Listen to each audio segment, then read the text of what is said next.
Imagine walking a road that once felt solid, but today it trembles beneath your feet. The world that felt safe now seems uncertain, and your soul is quietly restless. What if that growing unease is not coincidence, but a whisper from God urging you, change direction?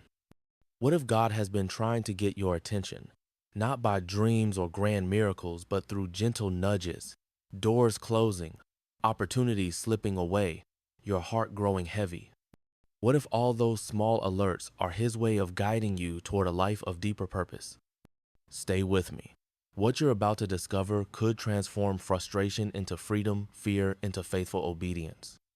Discomfort is often God's first language of correction, not punishment, but redirection. Consider the story of Anna, a friend who struggled in her corporate job. Everything looked great on paper: salary, respect, stability. But inside, she felt a gnawing emptiness, restless, anxious without reason. She tried ignoring it with overtime, hobbies, but the restlessness only intensified. Reminds me of biblical Jonas. He fled God's call, only to end up tossed in a storm and swallowed by a fish. That disruption was God's interruption, not judgment. Similarly, Anna eventually felt compelled to leave the cushy position. As she stepped into ministry work, the anxiety lifted, replaced by peace and fruitfulness she didn't foresee. My take: discomfort may begin subtly but grows in intensity if ignored. It often correlates with inner resistance to a stewarded life. Rather than anesthetizing your unease, ask, what is this restlessness trying to wake me up to? In Scripture, Paul encountered repeated closed doors regions he couldn't enter until he received a clear vision to go to Macedonia, Acts 16 to 6:10. That closed door pattern was divine course correction, not rejection. In my life, I once pursued a writing opportunity several times. I hit rejection, missed deadlines, unseen messages. At first it hurt. I questioned my calling.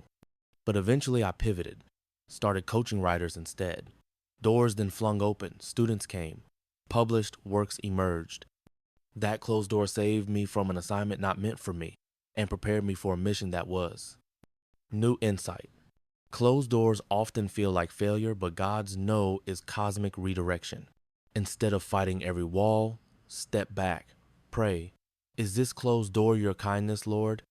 Trust that patterns of no's may be protecting you from future entrapment. Sometimes there's no external cause, just a heavy burden in your spirit. This confusion differs from anxiety. It's more solemn and persistent. Scripture shows King Saul experienced this. The Spirit withdrew from him and torment came. 1 Samuel 16:14. Not punishment, but withdrawal of presence due to misalignment. The Spirit weight signaled a need for course correction. Think of Carlos, a man who was thriving socially and professionally, but behind the veneer, a quiet sadness, inexplicable fatigue. He refused to slow down until he collapsed from burnout. In recovery, he had to unpack. He had been living an imitation of success, ignoring the deeper call to serve others.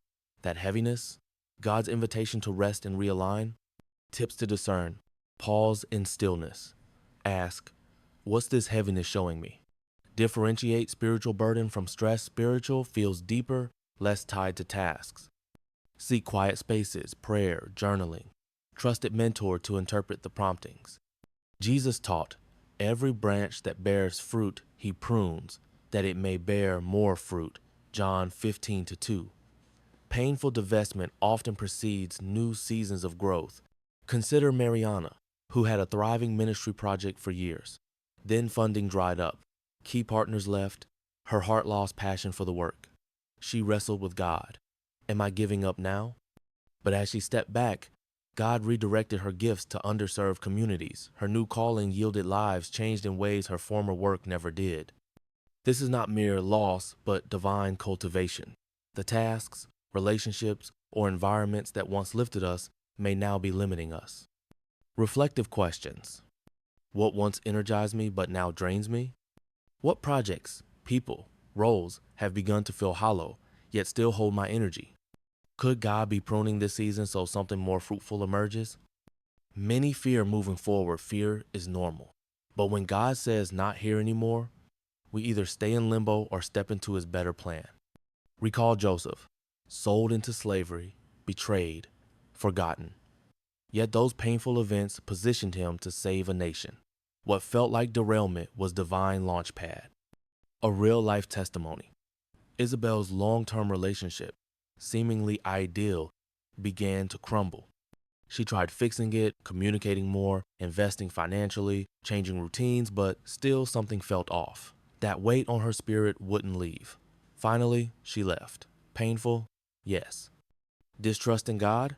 Momentarily. But months later, she discovered calling in Singles' ministry, freedom she never knew, and purpose. The closure didn't close her future, it opened it wider. Key lessons. Courage isn't absence of fear, it's taking the step knowing God is guiding. Discernment needs stillness, wise counsel, scriptures. The next chapter may not resemble the last, but has the marks of divine alignment. Your takeaways. Listen deeply to discomfort. It may be divine redirection, not defeat.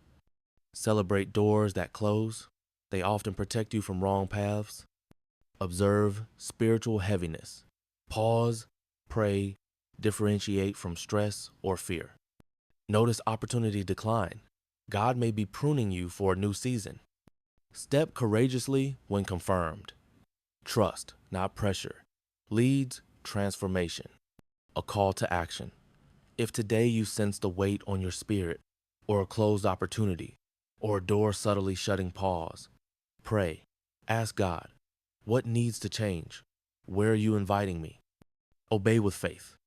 God may just be guiding you into your next great purpose. And if you felt this message, comment, "Eu seguiré pela estrada que Deus escolher," a declaration that you're open to his redirection.